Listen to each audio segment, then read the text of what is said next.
¿Qué tal? Qué gusto saludarlos aquí en la edición central para hablar sobre el acontecer deportivo a esta hora. Iniciamos contándoles que la selección de Venezuela goleó 6-2 a Bolivia y así avanzó a las semifinales de la Copa América de Futsal.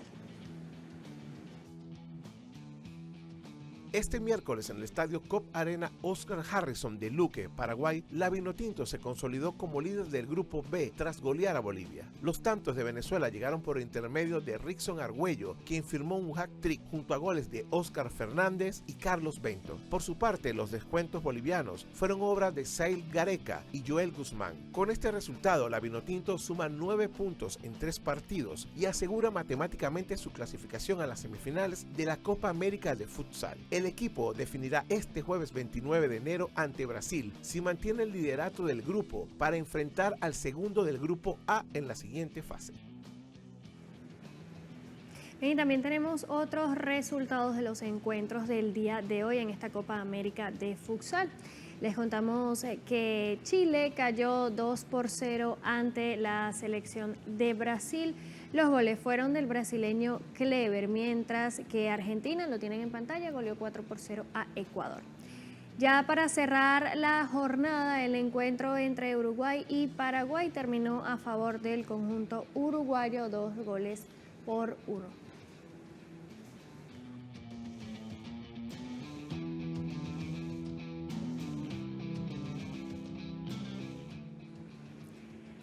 En más del fútbol, el club brasileño Corinthians venció a Gotham Fútbol Club de Estados Unidos por la mínima diferencia, avanzando así a la final de la Copa de Campeones Femenina de la FIFA.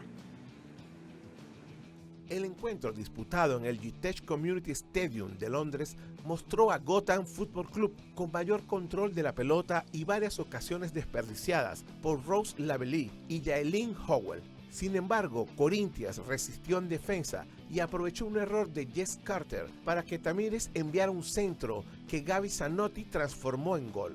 De esta manera, las brasileñas confirmaron su experiencia internacional y aseguraron el pase a la final. Además, las colombianas Gisela Robledo y Paola García integraron la nómina. Aunque no sumaron minutos, el próximo rival del Corinthians saldrá del duelo entre el Arsenal y el Asfar.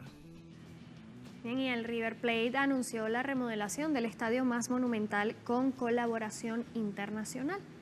A través de sus redes sociales, el club compartió un video que muestra cómo lucirá el estadio tras su nueva remodelación. Entre las mejoras proyectadas destaca la suma de 16.000 nuevos lugares y la instalación de un moderno techo. El club especificó que el equipamiento de asientos consistirá en butacas rojas y blancas dispuestas para formar una bandera 360 en las tribunas altas con el objetivo de reforzar la identidad institucional de River Plate.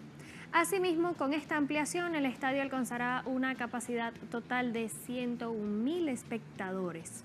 Las obras de remodelación van a comenzar el próximo mes de mayo.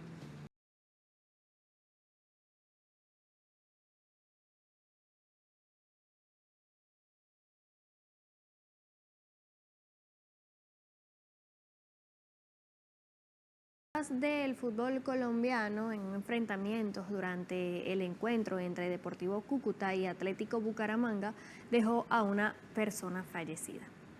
El hecho violento ocurrió en las inmediaciones del Estadio General Santander, ubicado en la ciudad de Cúcuta, luego del partido que se disputó entre ambos equipos en estas instalaciones deportivas. Medios colombianos indicaron que durante este encuentro los ánimos ya estaban bastante caldeados y se contabilizaron varios heridos, entre ellos un agente del orden público. Los primeros incidentes se registraron en las tribunas, donde se presentaron riñas entre los aficionados. Y en medio de los altercados, varias personas resultaron lesionadas con armas cortopunzantes.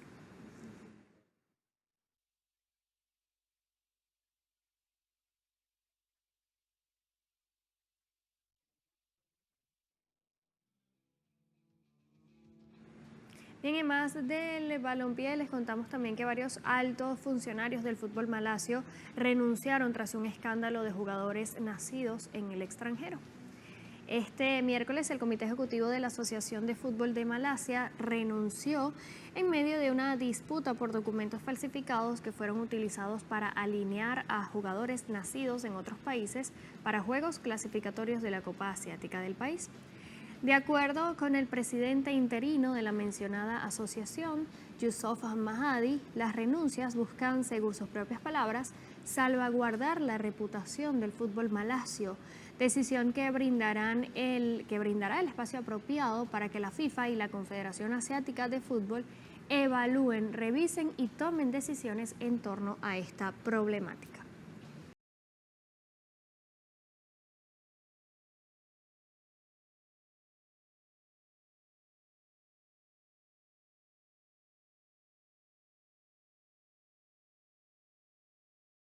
Y por otro lado, también se jugó este miércoles la última jornada de la fase inicial de la Liga de Campeones de Europa y el Benfica consiguió su clasificación histórica a la ronda de playoff y además sacó al Real Madrid de la clasificación directa a los octavos de final.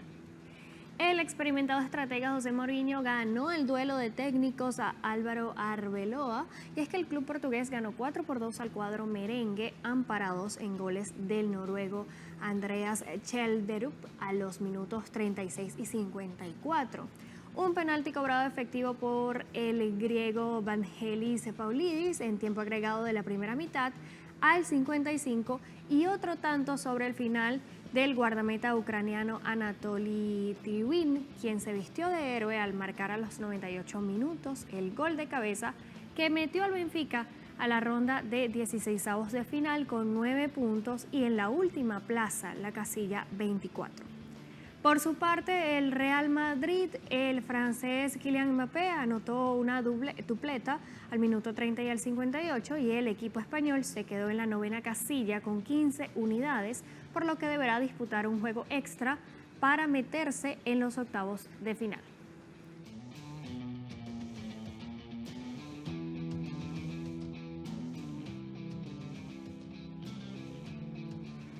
También hubo otros 17 partidos de esta última jornada de fase inicial de la Liga de Campeones de Europa jugados a la misma hora, así que vamos a repasar los resultados. Por ejemplo, en Ámsterdam el Ajax cayó 2-1 ante el Olympiacos. El Emirates Stadium en Londres fue el escenario donde el Arsenal venció 3-2 al Kairat de Almaty de Kazajistán. En el estadio de San Mamés, el Athletic Club Bilbao quedó eliminado de la competición tras caer 3-2 ante el Sporting de Lisboa, mientras que el Atlético de Madrid fue sorprendido en el Estadio Metropolitano de Madrid y perdió 2-1 ante el Bodø Glimt de Noruega. Además, el FC Barcelona goleó 4-1 al Copenhague de Dinamarca.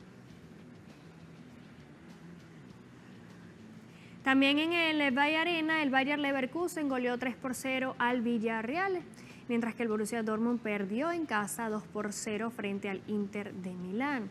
El Club Brujas de Bélgica ganó 3-0 al Marsella y el Frankfurt perdió 2-0 contra el Tottenham. También el Liverpool vapuleó 6-0 al Qarabag de Azerbaiyán y el argentino Alexis McAllister aportó con una dupleta a los minutos 15 y 61.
Cambiamos de tema para contarles que el equipo de remo mexicano Oceanida se convirtió en el primer equipo latinoamericano en cruzar el Océano Atlántico remando.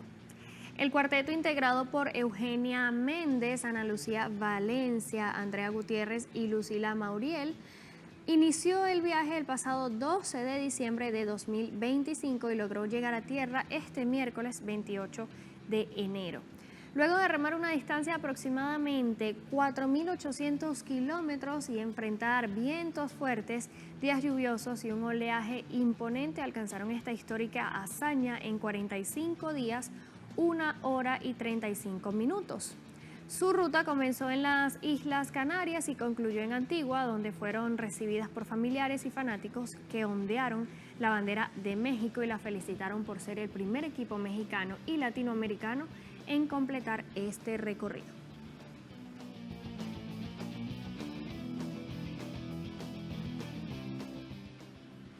En ciclismo, el italiano Jonathan Milán repitió la victoria en la segunda etapa del Alula Tour 2026, reforzando así su liderato en la clasificación general. La prueba se disputó sobre un terreno completamente plano de 152 kilómetros, con salida y llegada en la estación de tren de Almanzilla. Milán cruzó la línea de meta con un tiempo de 3 horas, 17 minutos y 59 segundos, adjudicándose la segunda victoria consecutiva tras su triunfo en la etapa inaugural y conservando el primer lugar de la general. Para completar el podio del día, el también italiano Daniel Skrell y el alemán Pascal Ackermann culminaron en segundo y tercer lugar respectivamente, con el mismo tiempo que el ganador tras la llegada masiva. De esta manera, este jueves se disputará la tercera etapa de la Alula Tour, con su primera jornada montañosa sobre 142.1 kilómetros de recorrido. Bien, la ciclista neerlandesa Marjolein van Geloof del equipo laboral Kuxa Euskadi se alzó hoy con el cuarto Grand Prix Costa del Sol Usulután del Tour del Salvador. La ciclista Van Geloof dominó los 75.8 kilómetros de recorrido en el oriente salvadoreño, entregando a su equipo un nuevo triunfo y consolidando su nombre como referente de la competencia femenina. Se impuso en 2 horas, 1 minuto y 28 segundos sobre Victoria Grassi, quien alcanzó la segunda posición, y la chilena Catalina Soto, también integrante del laboral Kuxa Euskadi, que finalizó tercera. Con la suma de 8 victorias en solo 2 semanas por parte del equipo laboral Kuxa, esto les permitió posicionarse como el segundo mejor equipo de la clasificación a nivel mundial, solo por detrás del UAE Emirates. En esta edición, el evento convocó a 120 ciclistas representando a 18 equipos de 12 países y reforzando su estatus global.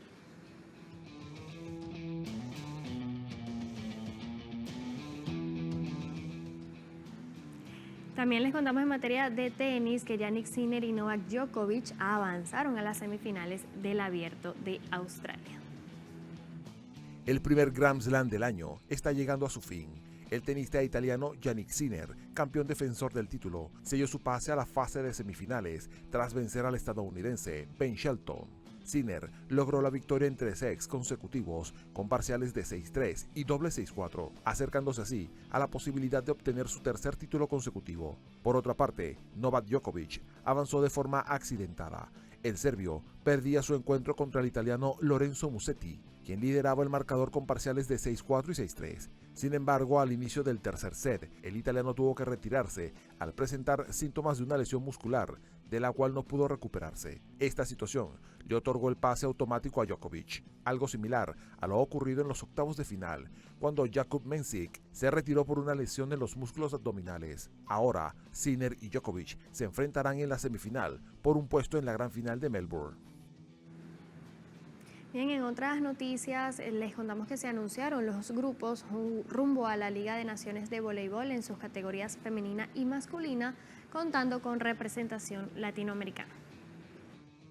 Este próximo 10 de junio marcará el inicio de una nueva edición de la Liga de Naciones, contando con múltiples sedes en la primera fase, donde 18 selecciones dirán presente tras conseguir su clasificación al torneo. En la categoría masculina se contará con 3 países de América Latina, como es el caso de Brasil, quienes llegan luego de conquistar la medalla de bronce en 2025, y además serán anfitriones en la primera semana, recibiendo a otro país de la región, como es Argentina, quienes buscarán mejorar su marca tras quedar en la 13ª posición el año pasado. Para finalizar se encuentra Cuba, que se ubicaron dentro del top 10 y viajará primeramente a China. Mientras que en la categoría femenina, la selección de Brasil vuelve a posicionarse como la gran favorita por el lado del continente, ya que su objetivo es tomar la revancha tras quedar relegadas a la medalla de plata en la última edición, siendo anfitrionas entre el 3 y el 7 de junio. Y por otro lado se encuentra República Dominicana, siendo las únicas del Caribe en decir presente en este 2026, quienes viajarán a Brasil para la primera jornada tratando de superar su 12º lugar. Bien, así finalizamos el espacio deportivo aquí en la edición central. A ustedes, como siempre, gracias por acompañarnos. Sigan en sintonía al regreso de la pausa del segmento cultural.